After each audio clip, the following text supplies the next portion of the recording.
Здравствуйте! Вы смотрите программу «Актуальное интервью», в студии Надежда Саханская. В Якутске проходит республиканский фестиваль финансовой грамотности «Семья. Инвестиции в будущее». Основная цель фестиваля – это повышение уровня финансовой грамотности населения, ответственного отношения к личным финансам, обучение способам защиты от мошенников. О фестивале и финансовой грамотности мы поговорим сегодня с нашей гостьей, руководителем проекта Викторией Захаровой, директором финансово-экономического колледжа имени Фадеева. Виктория Александровна, здравствуйте. Здравствуйте. Фестиваль организован в онлайн-формате. Какие площадки в данных рамках открыты для участников и кто выступает в качестве спикеров? Здравствуйте, Надежда. Прежде всего скажу, что фестиваль финансовой грамотности «Семья. Инвестиции в будущее» создан в рамках преакселератора Ассоциации развития финансовой грамотности и реализуется при поддержке Ассоциации развития финансовой грамотности по итогам всероссийского конкурса по созданию ресурсных волонтерских центров финансового просвещения, поддержанного фондом президентских грантов. Фестиваль готовила большая команда волонтеров финансового просвещения. Преимущественно это преподаватели, студенты финансово-экономического колледжа. Нас поддержала, огромное спасибо им, смарт-библиотека. Мы сделали в этом году также фестиваль в онлайн-формате и постарались, чтобы фестиваль был наиболее интерактивным, наиболее интересным, наиболее полезным для всех целевых аудиторий. Одновременно в течение недели проходят тематические мероприятия для детишек, для студентов, для школьников, для старшего поколения, для взрослого населения и, конечно, для педагогов. И потом онлайн-формат фестиваля позволяет в одном месте собрать спикеров, ведущих спикеров из всех регионов страны. На фестивале представлены спикеры из различных городов. Это спикеры, консультанты, методисты. Это представители региональных методических центров, которые делятся со всей аудиторией практикой методических разработок в сфере финансового просвещения. На фестивале достаточно много локаций, 9 локаций представлено. Это лекторий, это финансовый советник, это народная мудрость. В этом году впервые мы реализуем эту локацию. Это городской парк. Это и многие другие локации, которые будут интересны нашим жителям. Скажите, ну вот обычно онлайн-формат фестиваля подразумевает собой, что некоторые выступления спикеров потом можно посмотреть в записи. Вот если кто-то заинтересуется этой темой, будет ли у него такая возможность посмотреть выступления спикеров попозже, через какой-то отложенный промежуток времени? Да, действительно, все выступления спикеров, они записываются и в прямом эфире также транслируются на YouTube-канале. Поэтому все желающие, кто не успел посмотреть записи во время этой недели, могут посмотреть и познакомиться с материалом по финансовой грамотности на этом канале. Давайте тогда сообщим зрителям, по какой ссылке нужно перейти или каким образом необходимо зарегистрироваться на такой фестиваль. На фестиваль можно зарегистрироваться на сайте фестиваля, это finfest.ekt.ru. Все материалы остаются там, поэтому слушатели, участники фестиваля могут зайти и, конечно, посмотреть все эфиры. Расскажите, пожалуйста, о открытии фестиваля, которое состоялось не так давно, 18 апреля.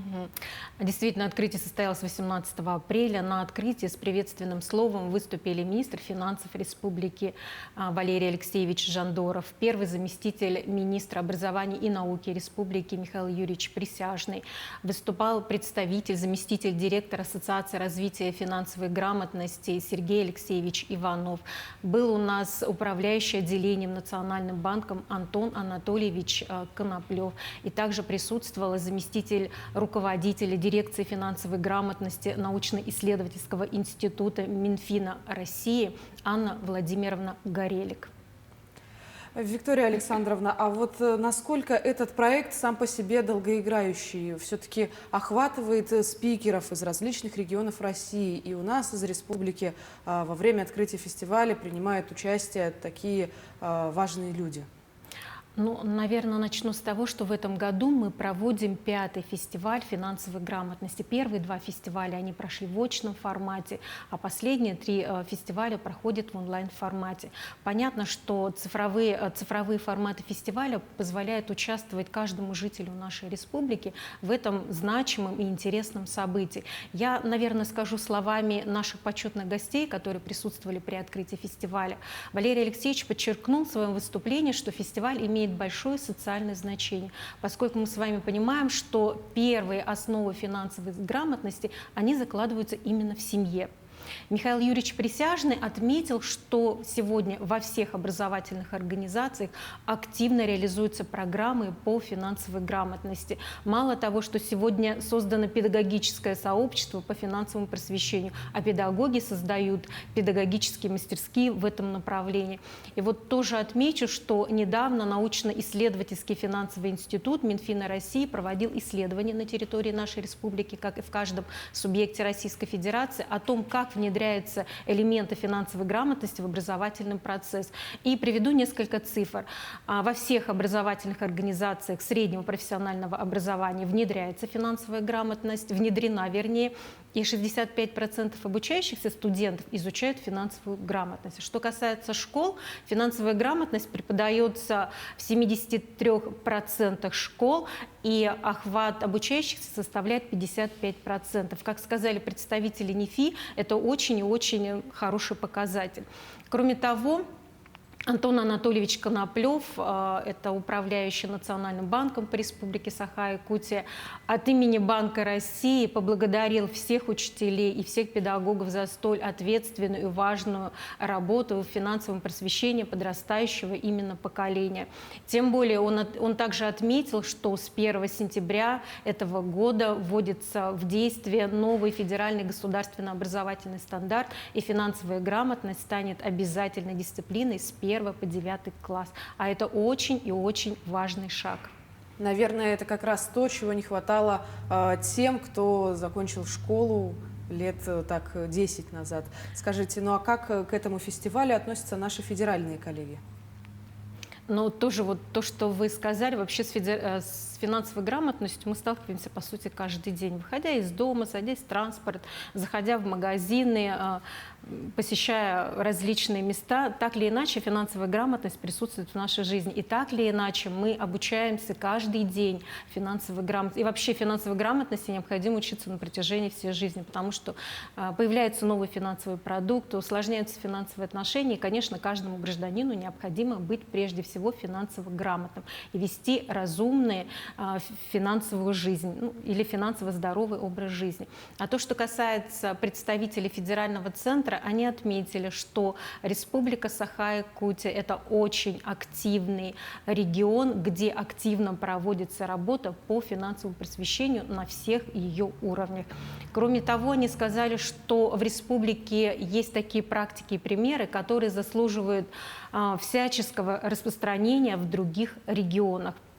В частности, необходимо отметить, что в каталоге лучших практик НИФИ Минфина России находится практика регионального центра компетенции по финансовой грамотности, волонтеров финансового просвещения. Это онлайн-школа по финансовой грамотности. Это тоже цифровой ресурс, который могут посетить каждый житель нашей республики. Кроме того, федеральные коллеги отметили, что республика очень активна в обучении преподавателей основам финансовой грамотности и очень активно в вопросах инициативного бюджетирования. И как Анна Владимировна Горелик отметила, она сказала, что республика очень активна, и в ней живут очень активные граждане. Конечно, это очень приятно слышать такие слова. Ассоциация развития финансовой грамотности, она тоже выступила. И надо отметить, что они, безусловно, нас поддерживают. И их поддержка, конечно, бесценна на протяжении проведения всего фестиваля и вообще всей волонтерской деятельности у нас в республике.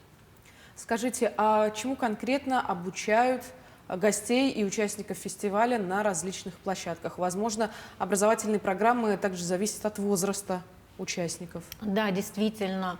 В декабре 2021 года была принята новая рамка компетенций по финансовой грамотности для школьников с 15 лет и для взрослого населения.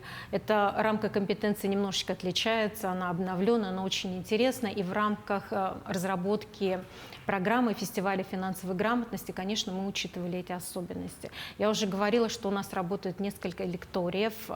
Это финансовый советник и непосредственно финансовые консультации, где жители республики могут принять участие в таких консультациях и лекциях по темам бюджета, по темам личного финансового планирования, по темам грамотного выбора банковских услуг, по темам финансового мошенничества. Допустим, буквально во вторник состоялся час с министром финансов нашей республики Валерием Алексеевичем Жандоровым. Присутствовали школьники и студенты. Они задавали очень много вопросов. Это были вопросы о бюджете, о социально-экономическом положении нашей республики, о будущем республики. Они просили совета у министра финансов, спросили о его хобби. Вообще час пролетел очень интересно и очень увлекательно. На этой неделе у нас встречи. Сегодня и в ближайшие дни встречи у нас, например, с главой Хангаласского района, с заместителем главы Мирнинского района. Отметим, что эти районы наиболее активные в мероприятиях по финансовой грамотности. И, конечно, руководители этих районов будут делиться с практикой финансового просвещения со всей нашей республики.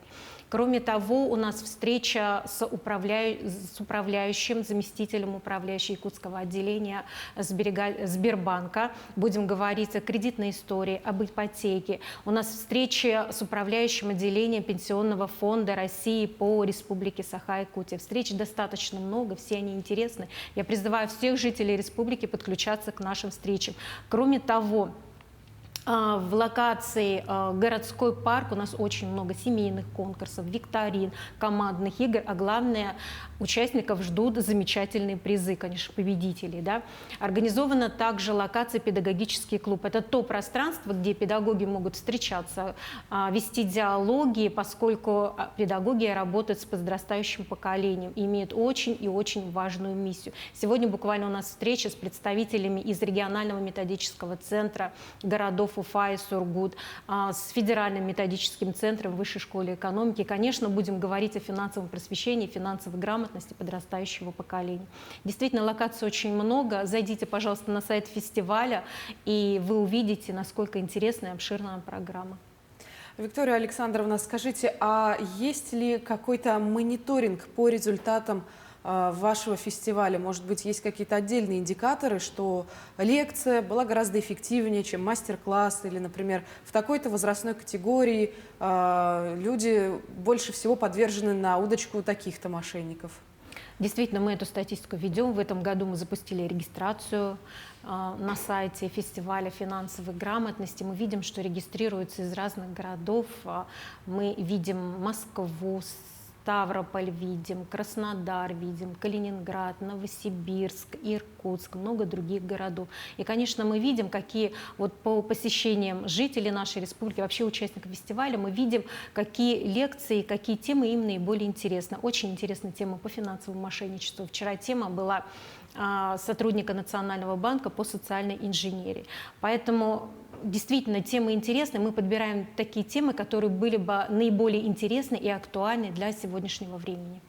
Благодарю вас, Виктория Александровна, за содержательную беседу. Будем знать, что финансовая грамотность нужна для того, чтобы финансы не пели романсы. Спасибо большое. Напомню, вы смотрели программу «Актуальное интервью». Берегите себя. До встречи.